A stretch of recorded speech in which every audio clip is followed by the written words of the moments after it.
Syederalun, seorang oknum sekretaris desa dan pasangan suami istri di Aceh Barat ditangkap polisi dari Polres Aceh Barat dalam kasus penggelapan dan penadah 1 unit sepeda motor.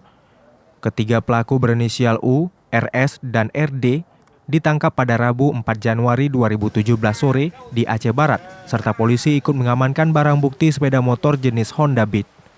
Kasus penggelapan sepeda motor tersebut masih dikembangkan polisi setempat. Hari kemarin, tanggal 4, itu ada informasi dari si pemilik motor bahwasanya motor tersebut berada di bengkel. Nah, kemudian disampaikan ke unit kami ke TKP, ternyata betul itu motor milik yang bersangkutan, kemudian kita amankan. Dari situ kita ambil keterangan dari pemilik bengkel, kemudian dapat tersangka yang melakukan 3 dan 2. Selain kasus tersebut, Polres Aceh Barat juga berhasil mengungkap kasus pencurian sepeda motor dan menangkap pria J, warga sebuah desa di Aceh Barat. Selain menangkap pelaku, polisi mengamankan barang bukti 1 unit Honda Vario. Dari Melabuh, Rizwan, Serambi On TV.